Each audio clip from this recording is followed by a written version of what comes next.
Hello everyone, welcome back to my YouTube channel. आज है 11 जनवरी और आज की क्लास में हम 10 जनवरी 2025 की करंट अफेयर्स का हैंड रिटन नोट्स की फॉर्म में रिवीजन करेंगे और इस क्लास की फ्री पीडीएफ भी आपको मिलेगी। तो ये कहाँ पर मिलेगी ये आपको बताएंगे क्लास के एंड में। अगर आप हमारे चैनल पर नए हैं तो चैनल को सब्सक्राइब ज़रूर करें ताकि डेली आपको ऐसी क्लास मिलती रहे जो आने वाले एग्ज़ाम्स के लिए काफ़ी इम्पोर्टेंट होगी। तो इस क्लास में हम डेली 10 इम्पोर्टेंट क्वेश्चंस को डिस्कस करेंगे और इससे रिलेटेड जितने भी स्टैटिक जीके और प्रीवियस करंट अफेयर्स के क्वेश्चन बनेंगे उनकी भी चर्चा इसी क्लास में हम करेंगे। चलिए शुरू करते हैं हमारी आज की क्लास। तो आज का हमारा फर्स्ट क्वेश्चन है, हाल ही में लिथियम के भंडार कहाँ पर मिले हैं?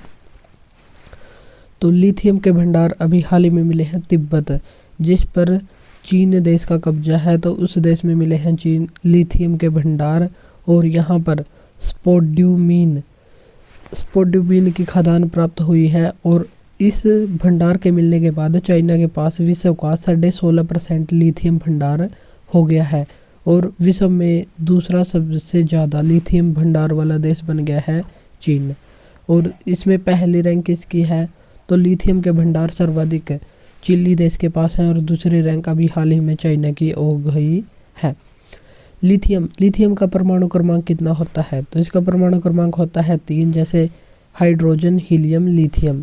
और परमाणु भार इसका 6.9 होता है और ये सबसे हल्की धातु होती है और इसका यूज़ लिथियम आयन बैटरी बनाने में किया जाता है। और लिथियम आयन बैटरी का यूज़ कृत्रिम पेसमेकर में किया जाता है। जो प्राकृतिक पेसमेकर होता है हार्ट में एसए नोड जब काम करना बंद कर देता है तो कृत्रिम पेसमेकर लगाया जाता है हार्ट में और उसमें लिथियम आयन बैटरी का यूज किया जाता है। चिली देश की राजधानी, तो चिली आया था यहाँ पर कि लिथियम भंडार में सबसे ज़्यादा ये टॉप प्रदेश है चिली। और चिली देश की राजधानी का नाम है सेंटियागो और यहाँ पर तांबे की एक फेमस खान भी मिलती है, चिक्विकमाटा खदान। और बोलीविया की राजधानी है लापाज और यह विश्व की सबसे ऊंची राजधानी है। और बोलीविया के पठार में एसएन या टीन के भंडार मिलते हैं। और सबसे भारी धातु ये बताना आपको कमेंट बॉक्स में कि सबसे भारी धातु कौन सी है। नोबेल का शांति अवार्ड हाल ही में किसको दिया गया है? निहोन हिंडाक्या समूह को दिया गया है जो जापान का एक समूह है। ग्लोबल हंगर इंडेक्स में भारत की रैंक कितनी है? 105वीं। 14वीं महारत्न कंपनी हाल ही में कौन सी बनी है? हिंदुस्तान एरोनॉटिकल लिमिटेड बनी है। 2024 का नोबेल का अर्थशास्त्र अवार्ड किसको दिया गया? तो इसकी ट्रिक है, बाप के पैसों पर सन ऐश करता है। तो ऐश से हो गया एशमोगलू, जॉनसन और रॉबिन्सन। तो ये सभी नाम 3 ध्यान रखने हैं। नेक्स्ट सेकंड क्वेश्चन, हाल ही में भारत और तालिबान के बीच क्या हुआ है पहली बार? तो पहली बार शीर्ष स्तरीय वार्ता हुई है भारत और तालिबान के बीच और इसका आयोजन दुबई यूएई में हुआ है। और इसमें भारत की ओर से विदेश सचिव जो विक्रम मिश्री हैं उन्होंने भाग लिया है। और पाकिस्तान और तालिबान के मध्य हाल ही में युद्ध चल रहा है और इस युद्ध चलने के दौरान ही भारत ने तालिबान के साथ पहली बार शीर्ष स्तरीय वार्ता की है। और इसका उद्देश्य अफगानिस्तान में स्थिरता लाना है और अफगानिस्तान में स्थिरता लाने के लिए ही शीर्ष वार्ता यहाँ पर की है। और अफगानिस्तान में तालिबानी की सरकार है। और अफगानिस्तान को हार्ट ऑफ एशिया कहा जाता है और इसकी राजधानी का नाम है काबुल। और अफगानिस्तान में 2 महत्वपूर्ण दर्रे भी मिलते हैं, खैबर दर्रा और बोलन दर्रा। सलमा बांध ये भी अफगानिस्तान में ही स्थित है और भारत ने इसको बनवाया था, इसलिए इसको दोस्ती का प्रतीक माना जाता है और इसको फ्रेंडशिप डैम के नाम से भी जानते हैं। महिला T20 वर्ल्ड कप का आयोजन कहाँ पर किया गया? दुबई में। और न्यूजीलैंड इसमें विजेता रहा और साउथ अफ्रीका इसमें हार गया था, तो उप विजेता साउथ अफ्रीका रहा। मुंबई में हाल ही में क्या हुआ था? ग्लोबल फिनटेक समिट हुआ था और इंटरनेशनल ओलंपिक कमेटी की बैठक, तो दोनों ही हुई थी मुंबई में। 5वां राष्ट्रीय जल पुरस्कार में बेस्ट स्टेट का अवार्ड किसको दिया गया? तो बेस्ट स्टेट का अवार्ड दिया गया ओडिशा को। और समुद्री श्रेणी में बेस्ट स्टेट का अवार्ड केरल को, कृषि क्षेत्र में महाराष्ट्र को और बागवानी में नागालैंड राज्य को दिया गया। 51 में भारत के मुख्य न्यायाधीश अभी हाल में कौन बने हैं? संजीव खन्ना बने हैं। राष्ट्रीय महिला आयोग के अध्यक्ष विजय राहटकर बनी है। COP16 जो जैव विविधता से संबंधित आयोजन किया गया कोलंबिया में, और COP29 जिसका संबंध है क्लाइमेट चेंज से, इसका आयोजन 29वां का किया गया बाकू अजरबैजान। और जो 2025 में होगा COP30 वो होगा ब्राज़ील में। नेक्स्ट थर्ड क्वेश्चन, हाल ही में किस देश ने भारत के जो परमाणु संस्थान है उन पर प्रतिबंध को हटा दिया है? तो उनसे पहले हमको देखनी पड़ेगी हिस्ट्री। तो 1974 में ऑपरेशन स्माइलिंग बुद्धा चलाया गया था, जिसके तहत भारत में पहला परमाणु परीक्षण किया गया था पोखरण में, और इसमें प्रधानमंत्री थे इंदिरा गांधी। और दूसरा परमाणु परीक्षण हुआ था ऑपरेशन शक्ति के तहत 1998 में, और ये भी पोखरण राजस्थान में हुआ था, और इसमें प्रधानमंत्री थे अटल बिहारी वाजपेयी।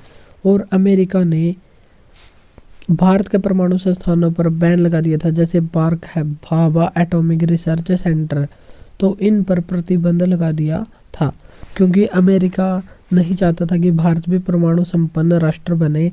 तो इसलिए परमाणु संस्थानों पर परमाणु परीक्षण करने के बाद भारत के परमाणु संस्थानों पर अमेरिका ने लगा दिया था प्रतिबंध।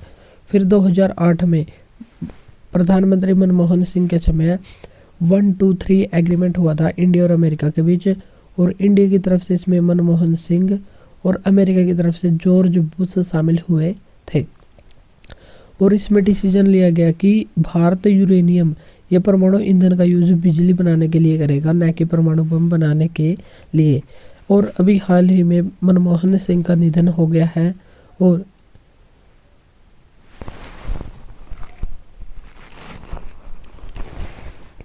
और इनको पद्म विभूषण अवार्ड दिया गया था 1987 में। और अमेरिका ने अभी हाल ही में इनकी मृत्यु के जस्ट बाद भारतीय परमाणु संस्थान पर जो बैन लगा था उसको हटा दिया है। और मनमोहन सिंह 2004 से 14 तक प्रधानमंत्री रहे, और इनकी महत्वपूर्ण पुस्तक थी चेंजिंग इंडिया। और ये पूर्व प्रधानमंत्री, पूर्व वित्त मंत्री, पूर्व RBI गवर्नर और UGC के अध्यक्ष भी रह चुके थे। भारत में परमाणु विज्ञान के जनक किसको माना जाता है? तो ये माना जाता है होमी जहांगीर भाभा को। और BARC B Bhabha atomic research centre, इसका हेडक्वार्टर ट्रॉम्बे महाराष्ट्र में है। दाना चक्रवात अभी हाल ही में आया, इसका नामकरण किसने किया? कतर ने।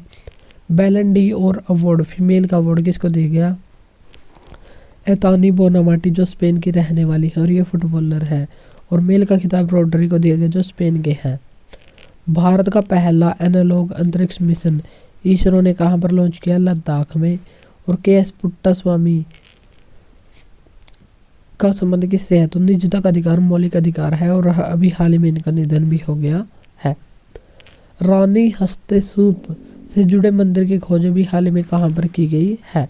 तो रानी हस्तसूत से जुड़े मंदिर की खोज भी हाल ही में नील नदी के पश्चिमी तट पर हुई है, और मिस्र में इसकी खोज हुई है।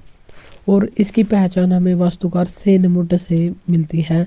वास्तुकार सेनमुट की कृति होने के कारण ही इसको रानी हतशेपसूत से जुड़े मंदिर बताया गया है। और ये गिनी चुनी ही महारानी थी जो मिस्र की थी, तो इसलिए ये काफ़ी इम्पोर्टेंट हो जाता है। तो हाल ही में रानी हतशेपसूत से जुड़े मंदिरों की खोज कहाँ पर की गई है? मिस्र में की गई है, जहाँ की राजधानी है काहिरा। और इसे नील नदी का वरदान भी कहते हैं। और इस यहीं पर COP27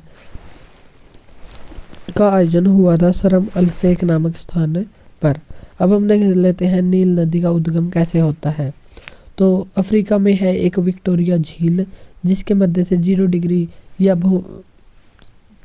भूमध्य रेखा या 0 डिग्री अक्षांश गुजरती है, और यहीं से निकलती है वाइट नील। और वाइट नील तो विक्टोरिया झील से निकलती है, और एक निकलती है ब्लू नील। ब्लू नील इथियोपिया के टाना झील से निकलती है। और जब ब्लू और वाइट नील दोनों आपस में मिल जाती हैं तो उस स्थान का नाम है खार्तूम, जो सूडान देश की राजधानी है। और उसके बाद ये नील नदी कहलाती है। पहले एक होती है वाइट नील, एक होती है ब्लू नील, और ये दोनों खार्तूम नामक स्थान पर मिलने के बाद नील नदी कहलाती हैं। और नील नदी पर ही आसमान बांध भी स्थित है। और नील नदी पर ही सिकंदर या अलेक्जेंडर पोर्ट है। और विश्व की सबसे लंबी नदी है नील। और एशिया की सबसे लंबी नदी है यांगटीसी नदी। अमेरिका के 47वें राष्ट्रपति कौन बने हैं? Donald Trump. Speaking with nature book किसकी है? रामचंद्र गुहा। बुकर प्राइज 2024 से सम्मानित कौन है? Samantha Harvey. और इनको दिया गया था द ऑर्बिटल उपन्यास। वाहे भारत मैटर्स ये पुस्तक इसके एस जयशंकर की पुस्तक है, जो भारत के विदेश मंत्री हैं। 5वां क्वेश्चन है, साइबर हमले में टारगेट कंट्री में टॉप पर कौन रहा है? तो साइबर हमला होता है कंप्यूटर द्वारा हमला या ऑनलाइन अटैक या किसी को परेशान करना, ये भी साइबर हमला ही होता है, या किसी के डाटा को चोरी करना। और इसमें टारगेट कंट्री में टॉप पर रहा है अमेरिका, जहां पर 140 कंपनियों पर साइबर अटैक हुआ है सन 2024 में। और दूसरे स्थान पर रहा है इंडिया, जहां पर 95 संस्थाओं का डाटा को चुराया गया है। और इसमें थर्ड स्थान पर रहा है इजराइल। तो साइबर हमले में भारत की रैंक कितनी है? सेकंड रैंक है। और हाईएस्ट अटैक, सबसे खतरनाक अटैक कौन सा था? रैनसमवेयर का था, जो एक मालवेयर है। और मालवेयर होता है दुर्भावना से तैयार किया गया सॉफ्टवेयर। अब हम देखेंगे इम्पोर्टेंट इंडेक्स। प्रकृति संरक्षण इंडेक्स में भारत की रैंक कितनी है? 176 है। इंटरनेट शटडाउन में भारत की रैंक है फर्स्ट। ह्यूमन डेवलपमेंट इंडेक्स में भारत की रैंक है 134। साइबर अपराध सूचकांक में भारत की रैंक है 10th। जेंडर गैप इंडेक्स में भारत की रैंक है 129। प्रेस फ्रीडम इंडेक्स में भारत की रैंक है 159 और इसका रिपोर्टर्स विदाउट बॉर्डर जारी करता है। भ्रष्टाचार धारणा सूचकांक में भारत की रैंक है 93। ग्लोबल जेंडर गैप इंडेक्स में 129। Rule of law index 79। Asia power index में भारत की रैंक है थर्ड। जेंडर इनइक्वलिटी इंडेक्स, इसमें भारत की रैंक है 108 या 108 भारत की रैंक है। मिस यूनिवर्स 2024 का खिताब किसने जीता? विक्टोरिया केजर, जो डेनमार्क की रहने वाली है और डेनमार्क की राजधानी है कोपेनहेगन। इंटरपोल के अध्यक्ष हाल ही में कौन बने हैं? तो ये बने हैं वाल्डेसी इरकिजा। और भारत पोल को किसने हाल ही में लॉन्च किया है? ये बताना आपको कमेंट बॉक्स में। 56वां टाइगर रिजर्व कौन सा बना? गुरु घासीदास तिमोर पिंगला, जो छत्तीसगढ़ में स्थित है। महिला एशिया हॉकी चैंपियनशिप में मेल और फीमेल का खिताब किसने जीता? इंडिया ने। और इसमें हारा कौन? तो चाइना हार गया। और मेल और फीमेल दोनों का खिताब इंडिया ने जीत लिया है। 6वां क्वेश्चन है, दिव्य कला मेला जो 2025 का पहला है, लेकिन ये 23वें क्रम का है। इसका आयोजन कहाँ पर किया गया? तो गुजरात के अकोटा स्टेडियम, जो वडोदरा गुजरात में है, यहाँ पर इसका आयोजन किया गया। और थीम रखी गई वोकल फॉर लोकल। और 11 दिवसीय मेला है, 11 दिन तक मेला चलेगा। और इसका आयोजन सामाजिक न्याय और अधिकारिता मंत्रालय के द्वारा किया गया है। और इस मंत्रालय में क्या क्या आता है? इस मंत्रालय में आता है पेंशन, वृद्धजन और दिव्यांग जन, तो इनसे संबंधित होता है सामाजिक न्याय और अधिकारिता मंत्रालय। और इस मेले में क्या होगा? दिव्य कला मेला जो 23वें क्रम का है, इसमें दिव्यांग कलाकारों के उत्पादों को बेचने के लिए इस मेले को लगाया गया है, ताकि वो आर्थिक रूप से मजबूत बन सके। अब हम देख लेते कुछ महत्वपूर्ण मेले। सूरजकुंड मेला, सूरजकुंड क्राफ्ट मेला, ये होता है फरीदाबाद हरियाणा में, फरवरी माह में इसका आयोजन होता है। और 2024 में ये 37वें क्रम का हुआ था। हॉर्नबिल फेस्टिवल ये नागालैंड में होता है 1 से 10 दिसंबर तक। सन 2000 में इसकी शुरुआत हुई थी। और भारत का सबसे बड़ा पशु मेला ये है सोनपुर का मेला, जो बिहार में लगता है। जॉनबिल मेला यह समय होता है, ये वस्तु विनिमय का मेला होता है। जैसे किसी को कोई वस्तु चाहिए हो तो वो एक वस्तु को देकर अपने इस्तेमाल की वस्तु ले सकता है, यानी कि वस्तु विनिमय पर आधारित मेला है जॉनबिल मेला, जो असम में होता है। भारत का पहला प्राइवेट असेंबली लाइन ये वडोदरा गुजरात में स्थापित की जाएगी। टाटा कंपनी और एयरबस जो स्पेन की कंपनी है इनके द्वारा। और यहाँ पर C295 विमान असेंबली होगी। फेंगल चक्रवात का नामकरण हाल ही में किसने किया है? सऊदी अरेबिया ने। और ICC के सबसे युवा अध्यक्ष हाल ही में कौन बने हैं? जय शाह बने हैं। उत्तर प्रदेश का 76वां जिला भी हाल ही में बना है महाकुंभ क्षेत्र, जो अस्थायी रूप से जिला बना है। और 13 जनवरी से शुरू हो रहा है महाकुंभ, जो पौष पूर्णिमा से शुरू हो रहा है। और शाही स्नान, तो अब की बार होंगे 6 शाही स्नान, और ये होंगे 13 जनवरी को जब महाकुंभ स्टार्ट हो रहा है, और एक होगा 14 जनवरी को मकर संक्रांति के दिन, फिर होगा मौनी अमावस्या के दिन, वसंत पंचमी, माघ पूर्णिमा और महाशिवरात्रि। तो ये 6 शाही स्नान महाकुंभ के दौरान होंगे। Oxford word of the year 2024 किसको चुना गया है? ब्रेन रॉट को चुना गया है। 7वां क्वेश्चन है, प्रीतीश नंदी जिनका भी हाल ही में निधन हो गया है वो क्या थे? वो एक वरिष्ठ पत्रकार थे जिनका जन्म भागलपुर बिहार में हुआ था, और भागलपुर से संबंधित एक महत्वपूर्ण कला है जिसको कहते हैं मंजूषा कला। जैसे मधुबनी पेंटिंग ये मिथिला से संबंधित है, और मंजूषा कला ये भागलपुर से संबंधित है। प्रीतीश नंदी एक पत्रकार थे, फिल्म निर्माता थे, और राज्यसभा एमपी या राज्यसभा सांसद भी थे। और इनकी एक फेमस कविता है, कलकत्ता अगर तुम मुझे निर्वाचित कर दो। तो ये इनकी एक फेमस पुस्तक है और फेमस कविता है, और इनकी एक फिल्म भी है, चमेली और प्यार के साइड इफेक्ट्स। और इन्होंने एक एनजीओ की भी स्थापना की थी जिसका नाम था पीपल फॉर एनिमल। एनजीओ का मतलब होता है नॉन गवर्नमेंटल ऑर्गेनाइजेशन। इसकी स्थापना भी इन्होंने की थी। अब हम देख लेते कुछ महत्वपूर्ण व्यक्ति जिनका भी हाल ही में निधन हुआ है।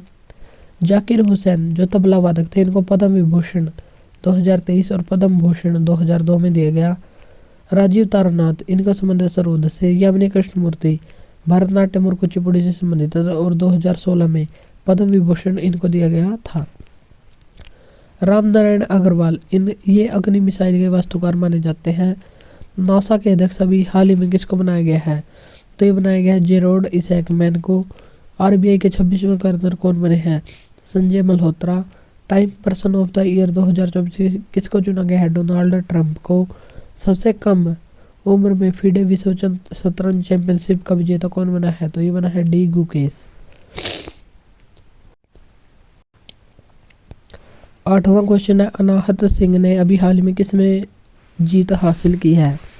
तो अंडर 17 जूनियर स्क्वैश ओपन 2025 में विजेता हासिल हुई है, और ये तीसरी बार विजेता बनी है, और जिसका आयोजन किया गया था बर्मिंघम इंग्लैंड में। अंडर 11 में इन्होंने विजय हासिल की थी 2019 में, अंडर 15 में 2023 और अंडर 17 में 2025 में विजेता हासिल की। और इन्होंने मल्लिका को हराया है जो मिस्र की रहने वाली थी।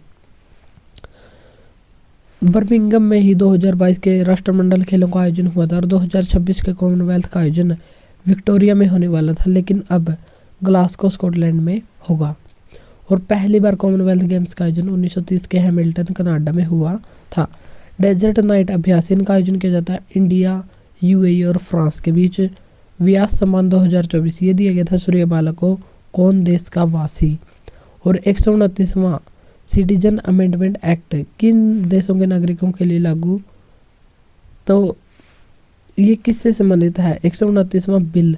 तो 129वां बिल है एक देश एक चुनाव के लिए। और CAA क्या होता है? नागरिकता संबंधी विधेयक होता है। और CAA 2019 ये 3 देशों के नागरिकों के लिए लागू हुआ है, और ये है जिनका बाप भारत है। जैसे बांग्लादेश, अफगानिस्तान और पाकिस्तान के नागरिकों के लिए लागू किया गया है CAA नागरिकता अधिकार अधिनियम।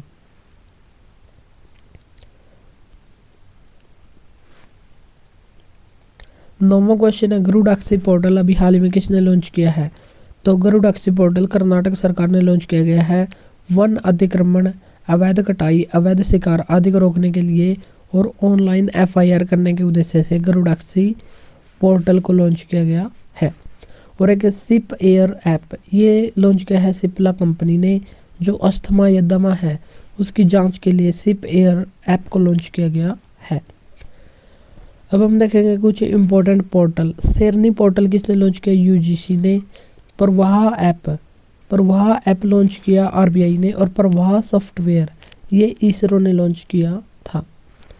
साक्षी ऐप ये MP lads member of parliament for local area development scheme इसके लिए शुरू किया गया है। Vigil app election commission of India. संज्ञान ऐप RPF ने जो 3 नए आपराधिक कानून आए थे उनको लिए जनता को अवेयर करने के उद्देश्य से लॉन्च किया है। लोकपथ ऐप मध्य प्रदेश सरकार ने सेवा और सारथी ऐप ये SEBI security exchange board of India जिसकी स्थापना 1988 में हुई थी और इसके लिए अधिनियम आया था 1992 का और इसकी पहली महिला अध्यक्ष अभी हाल में बनी है माधवीपुरी बुच।